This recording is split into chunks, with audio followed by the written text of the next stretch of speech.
in age 790. Every god of destruction, god of creation, and angel was summoned to an emergency assembly at Grand Zeno's palace. From the moment they entered, something felt off. Even the oldest gods sensed a pressure in the air they could not ignore. Both Zenus looked excited, but beneath their smiles, the atmosphere was cold and unsettling. When all representatives had gathered, the Daishinkan thanked them for coming. Before he could explain anything, 3 almighty presences appeared in the hall.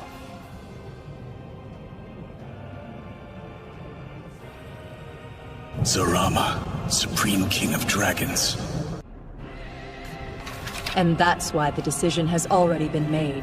Rimus, Supreme King of Creation.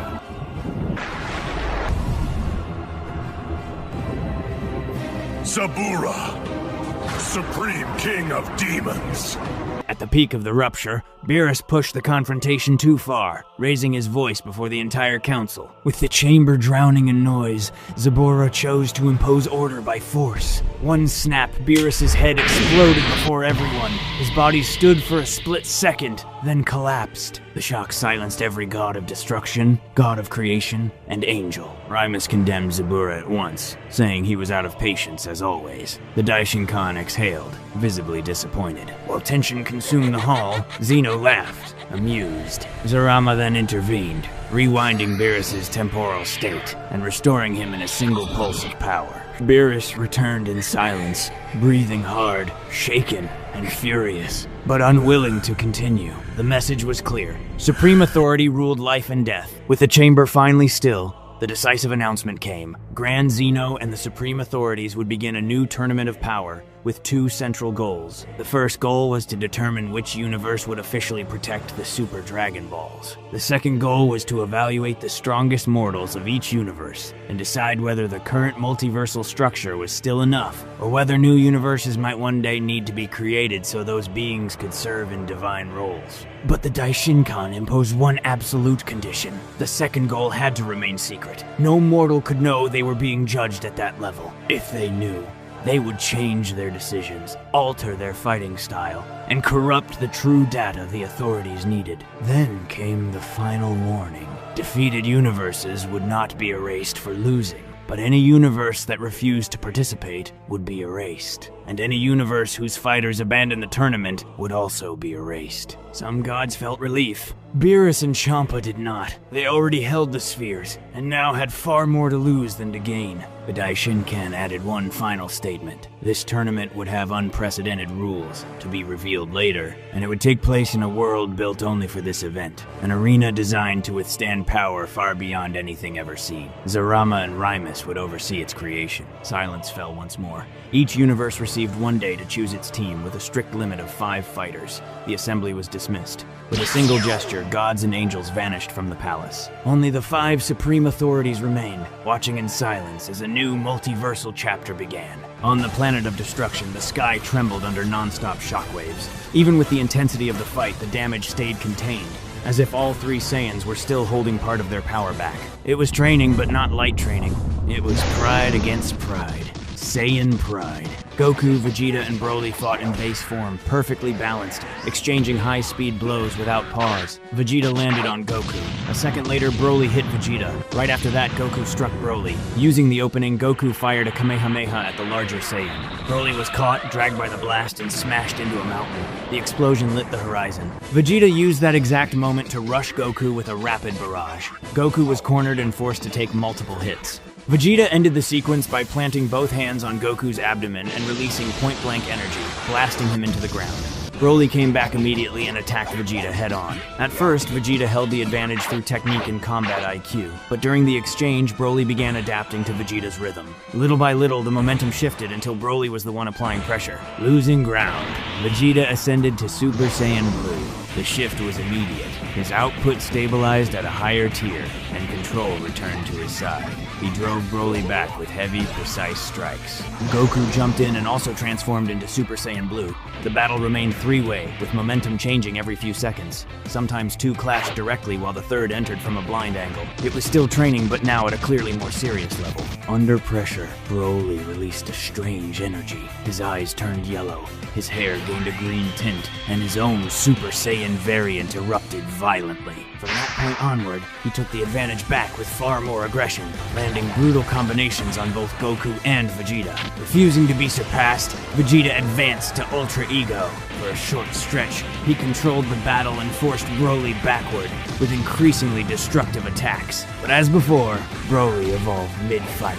His power rose in response to pressure, until he flipped the battle again and began overwhelming Vegeta.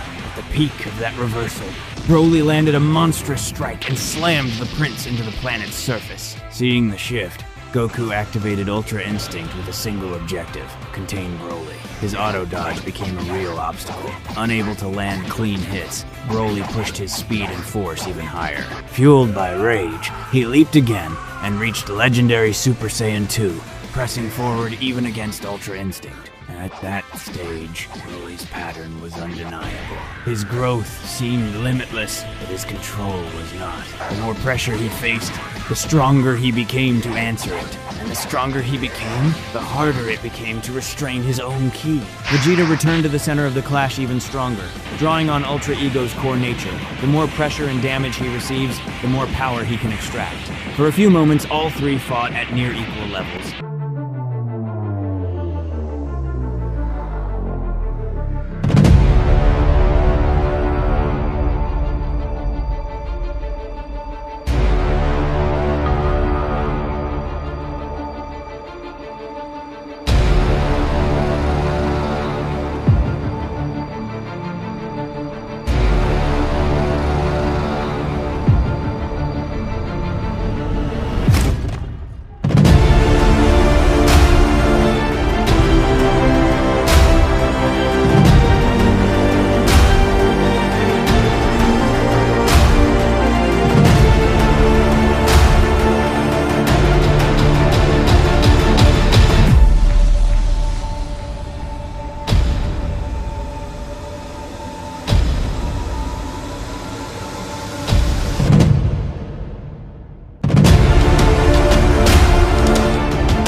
Goku warned that Broly had to maintain control before pushing higher levels. Vegeta reinforced that the purpose of training was to master power, not be consumed by it. Broly admitted he had felt that same loss of control again, and for a moment he feared he would not come back. That was the exact moment Beerus and Whis returned to the planet. Their arrival ended the training immediately, and Whis made one thing clear. There was an urgent matter to discuss with all of them. After a few minutes, Beerus and Whis explained everything to the three Saiyans. Goku reacted first, visibly excited the moment he heard there would be a new tournament. Vegeta responded with caution. Broly, in contrast, was clearly shaken. Vegeta did not reject the idea of facing stronger opponents. In fact, that part appealed to him, but he had not forgotten what happened in the previous Tournament of Power. Even with new rules, he still did not fully trust Zeno and the Grand Priest, and his silence made that distrust obvious. Broly's hesitation came from a different place. It was not fear of battle. His real fear was losing control again. After what had nearly happened during training, entering a tournament at that scale surrounded by elite fighters, without the containment safety of Whis' staff dimension, felt like a risk too high to ignore. Beerus ended the debate before it could grow. Whether they liked it or not, Universe 7 had to participate. If they failed to present the exact required number of fighters, it could be judged as refusal. And refusal meant erasure of their universe. Goku immediately looked for the positive angle. At least this time, one normal defeat would not automatically mean total annihilation, as it had before. Without wasting another second, Beerus asked the central question. Who would be the final 2 fighters to complete Universe 7's roster? Vegeta answered at once. Besides the 3 of them, the 2 strongest mortals outside the planet of destruction were Gohan and Piccolo. And with Frieza gone, no other candidate was remotely close to that level. The moment Frieza's name entered the conversation, Beerus asked if anyone had reliable information on his location. Vegeta replied that Frieza had been missing for years, with no solid trace since his disappearance. Beerus turned to Whis and ordered him to search for Frieza through the staff. Whis observed the staff for a few moments. Then came the unexpected result. He could not locate Frieza anywhere in Universe 7. The revelation hit everyone at once. Vegeta concluded that Frieza was clearly moving behind the scenes and planning something. Broly remained silent, still trying to stabilize his thoughts after nearly losing himself in battle. Beerus crossed his arms, reflected briefly, and made the decision. There was no time to chase Frieza now. The priority was to complete the team. They would go to Earth immediately and bring Gohan and Piccolo. The atmosphere turned heavy at once. Meanwhile, on planet Earth, in an area far from the city, Gohan and Piccolo were training together. Both remained in base form, and every exchange of blows made the ground shake while the sound of impact echoed across the region. Piccolo attacked with precision, blocking and evading with refined technique. Gohan answered with constant force and pressure, forcing his master to keep moving without pause. This was serious training. Neither of them was fighting carelessly. In a brief opening, Piccolo landed a clean hit on Gohan and launched him backward. Gohan absorbed the impact, recovered his balance quickly, and returned to his fighting stance. Even at that pace, one thing was clear.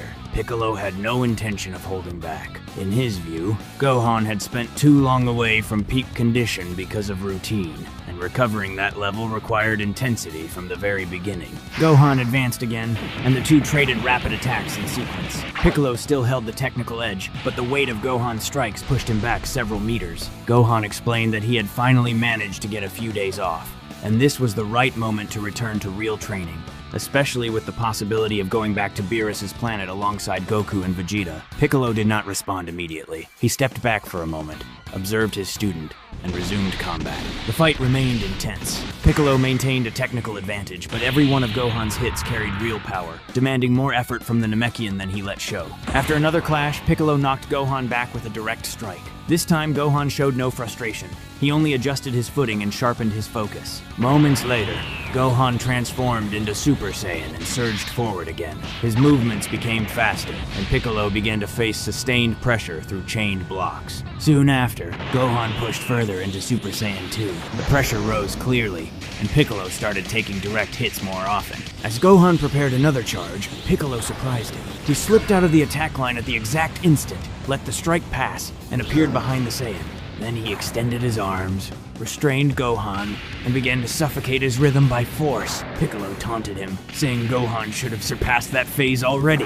Gohan closed his eyes for a second and decided to stop holding back. His ki exploded, the beast aura wrapped around his body, and the restraint broke instantly. Free, Gohan rushed in at high speed, connected a heavy sequence, and finished by launching Piccolo away. Piccolo rose with a smile, satisfied with the response. Without wasting time, he raised his ki sharply, reached orange form, and the fight restarted on an entirely different power tier.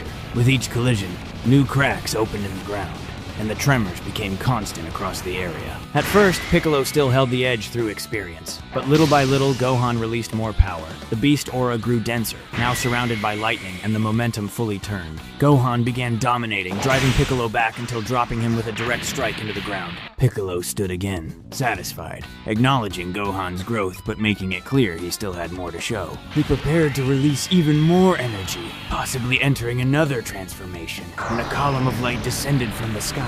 Whis appeared alongside Beerus, Goku, Vegeta, and Broly. Sensing their presence, Gohan and Piccolo immediately canceled their forms and returned to base. Then they approached to understand what was happening. After a few minutes, Beerus and Whis explained the situation. Goku stated directly that both of them needed to join the new tournament team. Piccolo accepted at once, saying he would always fight for Earth and for the universe. Gohan, however, hesitated. He said he was willing to fight, but questioned whether it was truly necessary for him to take one of the 5 spots, since other strong warriors still existed in Universe 7. He mentioned Majin Buu and Frieza as possible options. Beerus answered that Frieza could not be located anywhere in the universe, and that Buu, despite his power, was not strategically reliable. Piccolo added that, at their current level, Gohan was clearly superior to Majin Buu, and also stronger than the last Frieza they had seen. Gohan remained silent for a few moments. In the end, he accepted. With the decision made, Beerus showed visible relief. Universe 7's team was complete, and this time the formation process had been far simpler than in the previous tournament.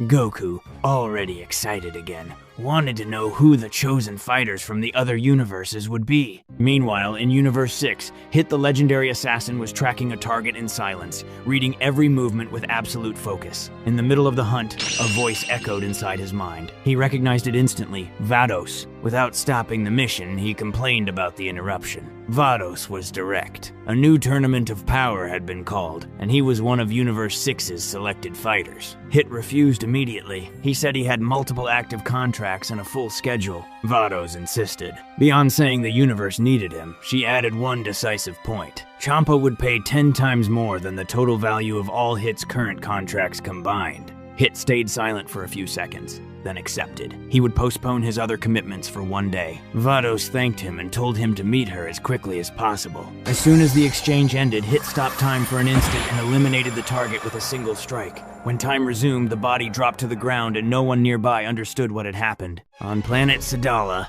a new scene was unfolding. In the mountains, Kale watched training while seated on a rock. In the sky, Kaba and Caulifla fought in Super Saiyan Blue, moving at extreme speed.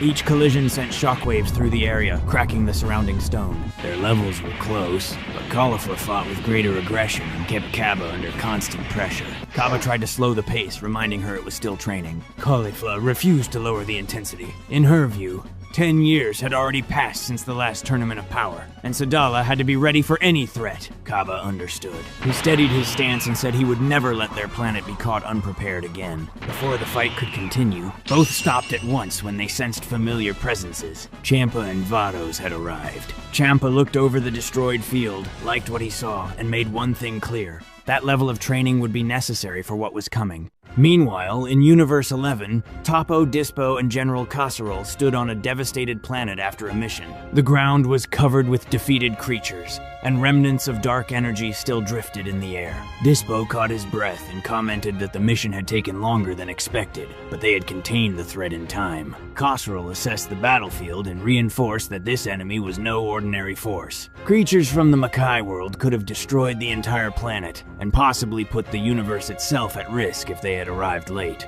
Toppo's expression hardened. For him, missions like that were part of his final preparation before assuming a much greater role. Dispo reminded him that only a few days remained before his promotion, and said it plainly. Soon, Toppo would officially take the position of God of Destruction of Universe 11. Toppo answered that strength alone was not enough. To carry that title, he needed discipline, control, and responsibility. At that moment, a voice reached all three of them. It was Margarita. She explained the summons for the new Tournament of Power, and informed them that 5 Pride Troopers had to be selected immediately. She also made it clear that Toppo and Jiren were indispensable. Toppo agreed, but warned that Jiren had been away for a long time, training alone in total isolation. Margarita replied that she and Vermouth would handle that. Toppo only needed to choose the other 3 names. On a completely isolated world, far from any inhabited zone, Jiren meditated in silence. A red aura surrounded his body, and even with his ki tightly controlled, the entire planet trembled under the pressure of his power. Sensing 2 presences approaching, Jiren opened his eyes. Vermouth and Margarita had arrived. Vermouth greeted Jiren and asked how training was going. Jiren said he was trying to surpass his limits because after the last tournament he had recognized flaws he could no longer ignore. He added that he could not train in ordinary places anymore since his current level was too dangerous for normal environments. Vermouth noticed how much Jiren's power had increased and explained the full situation of the new tournament. Jiren refused at first. He said he had no interest in the Super Dragon Balls and that the tournament's motive did not seem worthy. Vermouth then mentioned Goku, saying the Saiyan would certainly be there. always chasing stronger battles. Jiren's reaction changed immediately. Vermouth continued, saying many could interpret Jiren's absence as fear or shame because of his previous defeat. In that instant, Jiren's gaze hardened. He declared that he would never avoid a fight for that reason. He accepted participation to preserve his honor, test how far he had evolved, and discover how far Goku had advanced. Vermouth smiled, relieved. In Universe 9, Bergamo, Lavender, and Basil stood before Sidra, but none of the three looked pleased with the news that they would return to the Tournament of Power. Bergamo, still affected by their previous participation, said their level had been far below the other universes. Sidra answered that this time would be different. He revealed that Universe 9 would have 2 surprise participants. Bergamo asked who they were. Sidra then called the new warriors forward. The moment Bergamo saw who was approaching, he froze in complete shock, unable to believe what he was seeing. The one-day deadline Daishinkan had given the universes to prepare finally came to an end. 24 hours later, every selected fighter was ready to depart. On Earth, Goku said goodbye to Chi-Chi and Goten. As always, Chi-Chi complained that Goku was almost never home. He had spent a long time training, and now that he had finally returned, he was already leaving again. Goten, on the other hand, was excited. He thought it was amazing that his father would fight in another Tournament of Power, and he said that one day he wanted to compete in a tournament of that level too. At Capsule Corporation, Vegeta also said goodbye to his family. He told Bulma he would return soon, told Trunks to protect his mother and sister, and said farewell to Bulla, who was already beginning to show her strong and stubborn personality. Gohan also said goodbye to his family. Concerned, Videl asked him to be careful and not push himself beyond what was necessary. Gohan tried to reassure her, explaining that unlike the previous tournament, defeated universes would not face immediate erasure this time, which made the competition less extreme from an emotional standpoint. At the dojo, Pan and Oob traded fast, clean punches in sequence, each impact echoing sharply across the mat. Neither of them gave an inch. They split with a short jump and landed facing each other again, both in guard. Watching them for a few moments, Gohan formed a faint smile, as if trying to preserve that scene in his memory before leaving. After training, while the 2 prodigies of the new generation were still catching their breath, Piccolo arrived at the dojo. The moment she saw him, Pan ran to hug him, and Piccolo returned the gesture with genuine warmth. Pan then asked Piccolo to promise her 2 things for the tournament: to be careful and to protect her father. Piccolo agreed with a brief nod, but demanded a promise in return that she would keep training with dedication and never slack off. Pan accepted immediately, determined. Standing beside Gohan, Piccolo said goodbye to Videl, Pan, and Oob as well, with Oob greeting him respectfully. Once the farewells were complete, Goku, Vegeta, Gohan, and Piccolo gathered shortly after, and Goku used instant transmission to bring all of them to Beerus's planet. On the planet of destruction, Beerus and Whis were already waiting impatiently. Beerus, visibly irritated, complained out loud that if they were late, Grand Zeno could get upset and he did not even want to imagine the consequences. While Beerus argued, Broly said goodbye to Chilai and Limo. Chilai was clearly worried. Broly was peaceful by nature, and the thought of him fighting dangerous warriors from other universes made her deeply uneasy. Limo tried to calm her, saying she should be worried about Broly's opponents, not Broly himself. Broly also reassured both of them. He said he had trained hard, believed he was ready, and trusted that Goku and Vegeta would help him stay in control. Before leaving, he made only one request: that Chilai keep plenty of chocolate ready for when he returned. She promised. At that moment, Shin, the Supreme Kai, arrived on the planet. His face showed clear fatigue. Beerus noticed immediately and asked whether something had gone wrong. Shin said no, but explained that overseeing the full tournament preparation had been exhausting, because too much had happened in too little time. Curious, Beerus asked what the arena would be like and whether Shin already knew the new rules mentioned by the Daishinkan. Shin replied that he could not reveal details, but warned that the rules would be severe and demanding even for warriors at that level. That answer made Beerus even more uneasy. At that instant, Goku, Vegeta, Gohan, and Piccolo arrived on the planet. Beerus complained about the delay, called Broly over, and ordered everyone to depart immediately. Broly stepped forward with Chilai and Limo and asked that both of them be dropped off on Earth so Chilai could arrange more chocolate. Shin said that was no problem, since the stop would take only a few seconds. Before they leave, Broly seems to remember something. He then removes the memento of Ba that he wears on his waist and gives it to Chilai. She is confused, and Broly explains that he doesn't know what the tournament will be like, and that he doesn't want to accidentally lose his friend's memento. He says that Chilai is the only one he trusts to keep something so important safe. Chilai is visibly happy and embarrassed. She accepts and then leaves for Earth with Shin and Lemo, who drops them off at Capsule Corporation. After leaving Chilai and Lemo on Earth, Shin guided the group to the place created specifically for the new tournament, Planet Arena, in the world of Void. The planet was gigantic. Its scale easily surpassed dozens of ordinary planets. Everyone was impressed. Even Beerus commented that in all his existence he had never seen anything on that scale. Shin explained that the planet had been created under the direct supervision of Zarama and Rymus to endure a level of power never permitted before. Every layer of that world existed to withstand forces far beyond anything seen in previous tournaments. Seeing all of that, Goku became even more excited to fight. Without warning, everyone was teleported to the center of the planet. Goku and the others from his side scanned the crowd carefully. Almost every fighter was someone they recognized from the previous Tournament of Power. But in Universe 9, something was off. There was a participant on their roster who had never been part of that team before. The moment Universe 7 recognized him, all of them reacted at once and shouted the same name. Frieza! Yes, the former Emperor tied to Universe 7 was now standing with Universe 9. Beerus exploded immediately. He demanded to know if this was why Whis had failed to locate Frieza in Universe 7, and what exactly Frieza thought he was doing. Frieza answered with a false smile and no hesitation. He said the answer was obvious. He had decided to change universes. Then he added one more line that froze the room.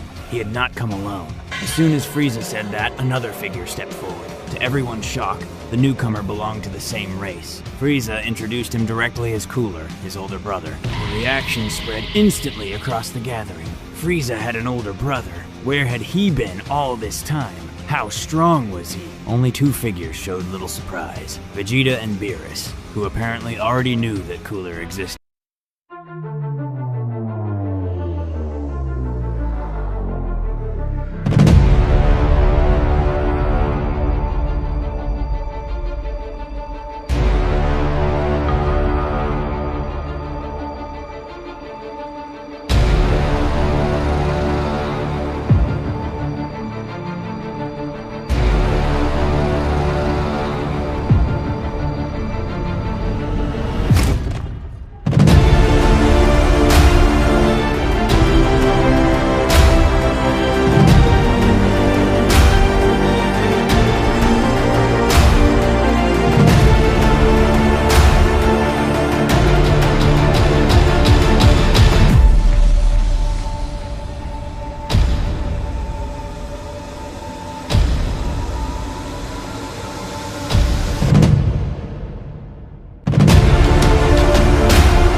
Universe 2 would pair with Universe 11, Universe 3 with Universe 10, and so on. The room split in opinion immediately. Some approved, others resisted. Goku clearly loved it and pointed out to Vegeta that this meant Hit and the Universe 6 Saiyans would be allies this time. From a distance, Vegeta exchanged looks with Kaba. The Universe 6 Saiyan smiled. The Universe 7 Prince kept his usual stern expression. Goku looked toward Hit and grinned, but the assassin remained as unreadable as ever. Beerus and Champa also traded glances, then quickly looked away. The Daishinkan then listed the first stage structure in full. 8 universes would compete in Phase 1 through twin pairings, creating 4 teams. Team 1, Universes 2 and 11. Team 2, Universes 3 and 10. Team 3, Universes 4 and 9. Team 4, Universes 6 and 7. As soon as he finished, he raised one hand. Instantly, a Dragon Ball appeared in front of every participant, and all of them took their orbs. He clarified that these were decorative orbs created by him, symbolic artifacts, with no magical power. Their role was purely structural for the competition. Everyone would begin with one orb, then take a second from another participant, and return to the planet's center to qualify. Goku examined his orb and noticed it had 4 stars. He asked Vegeta how many stars his had. Vegeta answered 4 as well. Goku then checked Gohan, Piccolo, and Broly, and all of them also carried 4-star orbs. Goku asked why all their Dragon Balls had the same number. The Daishinkan explained that orb numbering identified team alignment. Members of the same team all carried the same star count. Since Goku belonged to Team 4, alongside Universe 7 and Universe 6 participants, they all had 4-star orbs. Team 1 participants, from Universes 2 and 11, carried 1-star orbs, and the same logic applied to the other teams. Vegeta asked the key tactical question: would orb numbering affect qualification conditions? The Daishinkan praised the question and confirmed that numbering was central to qualification. First, every participant had to possess at least one orb matching their own team number. Second, the other orb could not carry that same team number. In other words, a Team 4 fighter had to qualify with one 4-star orb and one orb from a different team. This rule, he explained, existed to prevent betrayal inside the same team and to prevent opportunistic qualification through allied eliminations alone. Goku admitted the system was starting to feel complicated and said he was getting lost. The Daishinkan replied that it would seem complex at first, but once the stage began, the structure would become clear quickly. Beerus, after watching everyone's reactions, raised another point. He could not see participants from Universes 1, 5, 8, and 12, and asked whether they should not also be present. The Daishinkan called it an excellent question and explained the exception. Because those 4 universes consistently performed above average, their gods had been granted competitive advantages. Universes 1, 5, 8, and 12 were therefore directly qualified and would only enter in the 3rd stage. The impact was immediate. Gods and mortals alike were shocked. If those universes were entering only in stage 3, then the final phases would be far more absurd than anyone had imagined. Yet in front of Daishinkan, the Xenos, and the Supreme Authorities, no one dared challenge the decision. With all rules clarified, the Daishinkan gave the command to begin. He raised both hands, and in an instant all mortals vanished from the chamber, scattered across different regions of the immense planet arena. High above the arena, inside the observation dome, the Supreme Authorities watched in silence as the mortals were deployed across the test field. The atmosphere remained heavy. Even at a distance, the pressure from the warriors was already distorting the energy flow around the planet.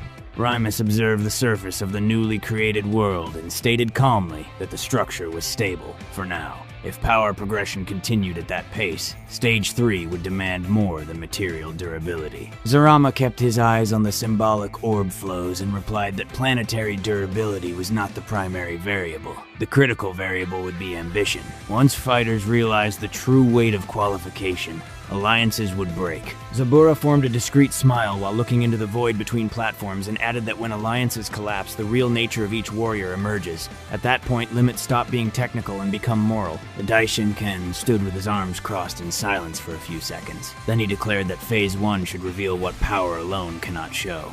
The 2 Xenos simply smiled at each other, certain that this tournament would be even more fun than the last. The 6 returned their attention to the battlefield. Below them, the first clashes had already begun. A new tournament of power had started, this time with new systems, new traps, and far harsher tests. The question now was no longer who could hit harder, but who could adapt, endure, and qualify under rules built to fracture certainty itself.